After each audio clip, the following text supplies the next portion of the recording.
Welcome to your Performance and Development Plan training. I'm Elaine and I'm here to walk you through how to have an effective performance dialogue. The Performance and Development Plan, which we like to nickname PDP for short, is suitable for all WorldLinks employees regardless of where you work or what you do. There are 5 key characteristics to WorldLinks' PDP program. First of all, it's two-way. It's a dialogue where an employee's self-assessment is discussed with their manager. This creates a scheduled opportunity to sit down and discuss how you're doing. Goals and action plans. This is progress driven. Goals are set by the employee and agreed to and supported by their manager. There are no ratings. We do not do a scale of 1 to 5 on how Bob's work quality is or his attendance. It also takes the focus off what we're trying to achieve, which is open dialogue, support, and trust. So we're going to focus on dialogue and take out any numbers. Employee development. The performance dialogue creates a venue to discuss employee aspirations and highlight any required support from their manager or from the organization. Ease of administration. Each employee does the bulk of the work by preparing for their own meeting versus the old school preparation where managers spent hours and hours preparing for each individual employee meeting. This makes things easier for everyone by sharing the work.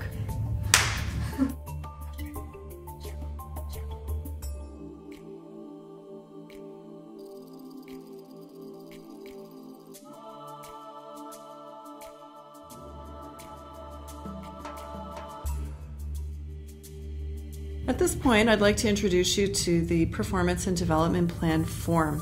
And I'm going to keep the instructions fairly simple because the instructions actually are fairly simple. At the top of the form is the usual administrative stuff that you'll need to fill out. I'm not going to get into the detail of how to fill out your name, your supervisor, because I think we all know that at this point. So please fill that out. The general instructions on filling out the actual form, having a meeting, how to do all of this, those are also quite detailed on the first page, so please review these. The only thing that I would like to highlight at this point is there is a French version available of the form, and at the end of your performance dialogue, once your form is completed and signed off, you will need to have your supervisor send that into the HR department for it to be included in your employee file.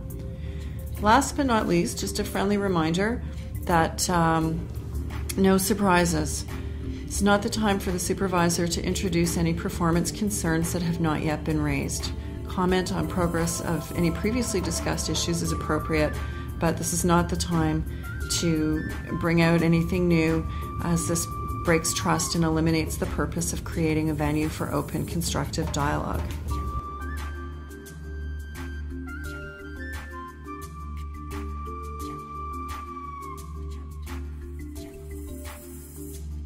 So part 1, this is the part where the employee gets to talk about their accomplishments.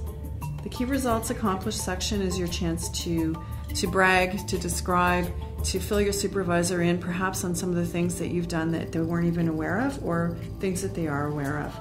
All of the details are listed in the directions for this section. Key competencies. This is an opportunity to ensure that the employee knows what's important to be successful in their position, and it's also an opportunity for managers to provide reassurance to employees that they are doing a good job.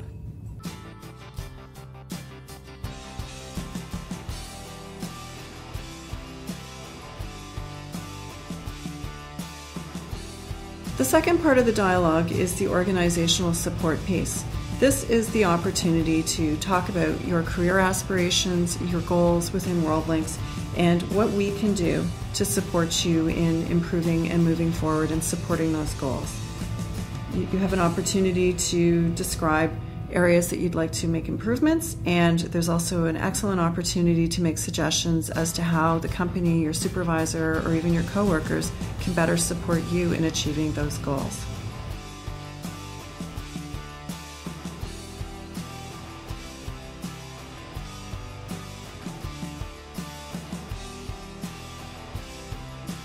The third part is the training and development needs and opportunities. And again, there's directions in this section. However, it is just an opportunity to talk about things that you've done to develop and to train in the past while, as well as to talk about future opportunities that you would like to focus on.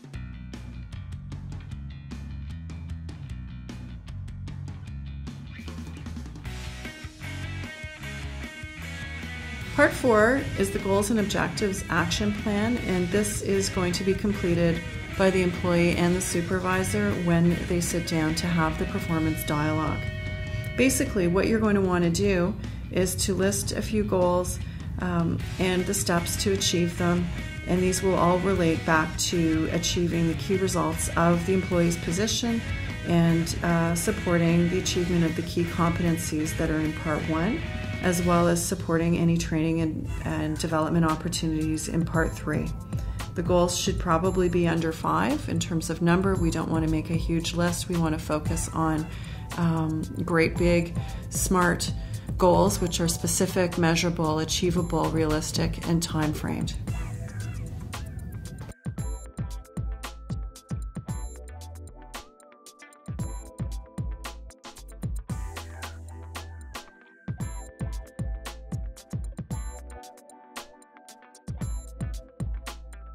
Part 5 is the acknowledgement of the performance and development plan, and all this is the signatures of the supervisor and the employee, as well as the dates, just signing off that the form has been completed and agreed to.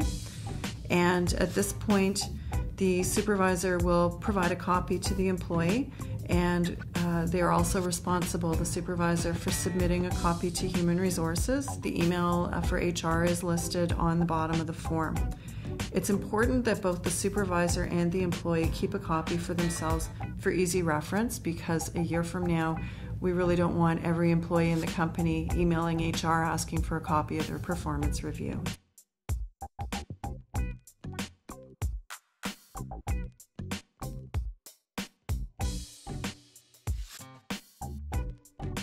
Part 6 is for the progress review.